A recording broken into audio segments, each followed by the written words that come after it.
Hi dears, welcome to എഗൺ.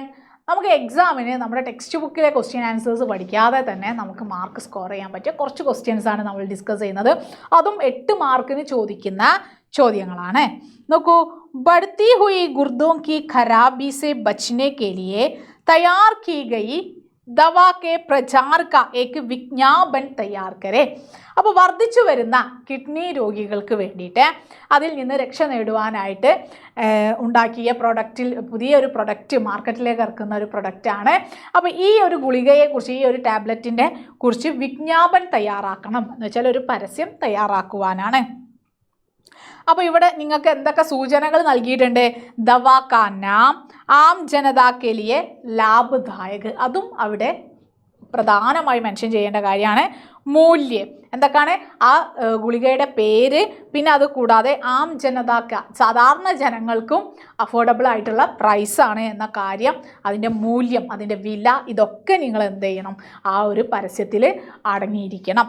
നോക്കൂ, ഗുർദോ കി ഖരാബി ലേലോ kidney safe ഗോലിയ. എന്താണ് ആ ഗുളികയുടെ പേരാണ് കിഡ്നി സേഫ് എന്ന ഗോലിയാം എന്ന് പറഞ്ഞിട്ട് നമ്മൾ പ്രൊഡക്റ്റിനെ അവിടെ പരിചയപ്പെടുത്തി.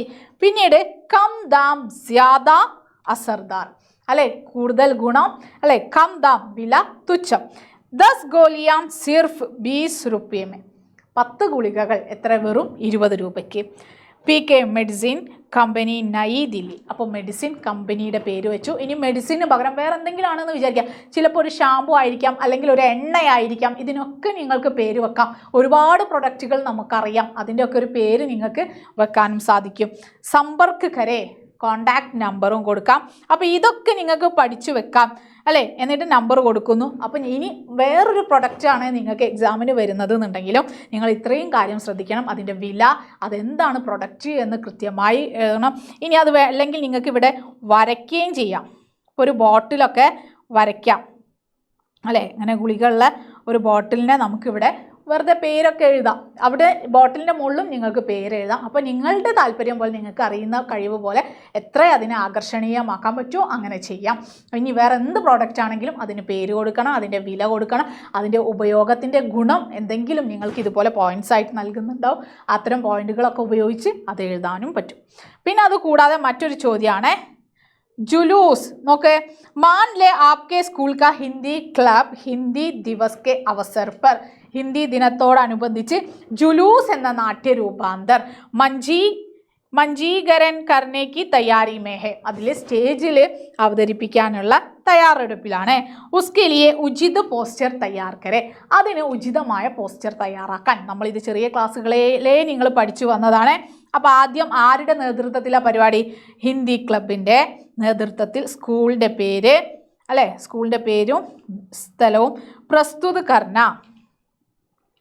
കർണ ഹെ ജുലൂസ്, അവതരിപ്പിക്കുന്ന ഇന്ന് സ്കൂളിൻ്റെ ഹിന്ദി ക്ലബ്ബ് അവതരിപ്പിക്കുന്ന ജുലൂസ് നാടകം, നാട്യരൂപാന്തർ എന്ന് കൊടുക്കാം. പ്രേംചന്ദ് കി കഹാനി കാ നാട്യരൂപാന്തർ. ഇനി അത് എപ്പോഴാണ്, ഏത് ദിവസമാണ് എന്നതിന് നമ്മൾ ഡേയും ഡേറ്റും കൊടുക്കണം. പിന്നെ എത്ര സമയത്താണ് അത് അവതരിപ്പിക്കുന്നത്? സ്കൂൾ സഭാഗൃഹമേ, എവിടെ വെച്ച് നടത്തുന്നു? സ്കൂൾ ഓഡിറ്റോറിയത്തിലാണ്. അതുകൊണ്ട് നമ്മൾ സ്കൂൾ സഭാഗൃഹ് എന്ന് കൊടുക്കുന്നു. അപ്പം ഇനി പ്രത്യേകിച്ച് വേറെ എന്ത് പ്രോഗ്രാം ആണെങ്കിലും നിങ്ങൾക്ക് ഇത്രയും കാര്യങ്ങളൊക്കെ ഉൾക്കൊള്ളിക്കാം. സ്കൂളിൻ്റെ പേര്, പ്രത്യേകിച്ച് ആരെങ്കിലും ഉദ്ഘാടനം ഉണ്ടെങ്കിൽ അത് സൂചിപ്പിക്കാം. പിന്നെ സമയം, എവിടെ വെച്ച് നടത്തുന്നു, സമയം, അത് വളരെ ഇമ്പോർട്ടൻ്റ് ആണ്. എന്താണ് പ്രോഗ്രാം? നാടകമാണെങ്കിൽ നാടകം എന്ന് കൊടുക്കാം. ഇനി അതല്ലെങ്കിൽ സങ്കോഷ്ഠിയാണെങ്കിൽ സങ്കോഷ്ഠി എന്ന് പറഞ്ഞാൽ സെമിനാറാണ്, അതൊക്കെ അവിടെ മെൻഷൻ ചെയ്യേണ്ടതാണ്. ഇനി അത് കൂടാതെ നമ്മൾ നേരത്തെ പഠിച്ച് പ്രിപ്പയർ ചെയ്യാതെ വരുന്നൊരു ക്വസ്റ്റ്യനാണ് അനുവാദ് കീജിയെ, അനുവാദ് ഖരെ എന്ന് പറഞ്ഞുകൊണ്ടെന്ന് വെച്ചാൽ നമ്മൾ ട്രാൻസ്ലേറ്റ് ചെയ്യണം. ഇത് നോക്കൂ, നമുക്കിവിടെ ഇംഗ്ലീഷിലൊരു കോൺവെർസേഷൻ നൽകിയിട്ടുണ്ട്. ഈ ഒരു കോൺവെർസേഷൻ വായിച്ച് മനസ്സിലാക്കിയിട്ട് നമ്മൾ അതിലേക്ക് ട്രാൻസ്ലേറ്റ് ചെയ്യാം, അല്ലേ?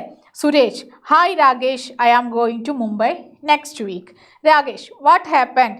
Suresh, I got a job in State Bank of India. Rakesh, heartly congratulation, where will you stay there? എവിടെയാണ് താമസിക്കുന്നതെന്ന് ചോദിക്കുന്നു. അപ്പോൾ Suresh, I will stay with my uncle. Rakesh, best wishes. അപ്പോൾ ഇവിടെ അതിനെങ്ങനെയാണ് ഹിന്ദിയിലേക്ക് എഴുതിയ നോക്കൂ. സുരേഷ് ആണ്, ഹായ് രാകേഷ്, മേ ഈസ് ഹഫ്തെ ജാ രഹാ ഹും, അല്ലേ, ഞാൻ ഈ ആഴ്ച പോകുകയാണ്. രാകേഷ്, ക്യാ ഹുവ, എന്ത് പറ്റി? സുരേഷ് മുझे ഭാരതീയ സ്റ്റേറ്റ് ബാങ്ക് മേ നൗകരി മിലി, എനിക്ക് ഭാരതീയ സ്റ്റേറ്റ് ബാങ്കിൽ എനിക്ക് ജോലി കിട്ടി. രാകേഷ് ഹാർദിക് ബധായിയാം. തും വഹാ കഹാ രഹോगे, നീ മുംബൈയിലൊക്കെ പോയിട്ട് എവിടെയാ നീ താമസിക്കുക? അപ്പോൾ സുരേഷ് മേ മാമാജി കെ സാത്ത് രഹൂങ്ക, ഞാൻ അവിടെ എൻ്റെ മാമൻ്റെ കൂടെ താമസിക്കും. രാകേഷ് ശുഭ് കാമനായേ, അല്ലേ, ബെസ്റ്റ് വിഷസ് എന്ന് പറയുന്നു. കോൺവെർസേഷൻ കഴിഞ്ഞു. ഇതിനൊക്കെ നമുക്ക് 8 മാർക്ക്, കോൺവെർസേഷന് പലപ്പോഴും 6 8 മാർക്കിന് ചോദിക്കും. വിജ്ഞാപനമൊക്കെ 8 മാർക്കിന് തന്നെ ചോദിക്കുന്ന ചോദ്യമാണ്. അപ്പോൾ നന്നായിട്ട് ഈസി ആയിട്ട് പഠിച്ച് മാർക്ക് സ്കോർ ചെയ്യാൻ പറ്റുന്ന കാര്യമാണ് ഇപ്പം ഞാൻ നിങ്ങൾക്ക് പറഞ്ഞു തന്നത്. നന്നായിട്ട് പ്രാക്ടീസ് ചെയ്ത് പോകാം. വീണ്ടും കാണാം. അതുവരെക്കും ബൈ.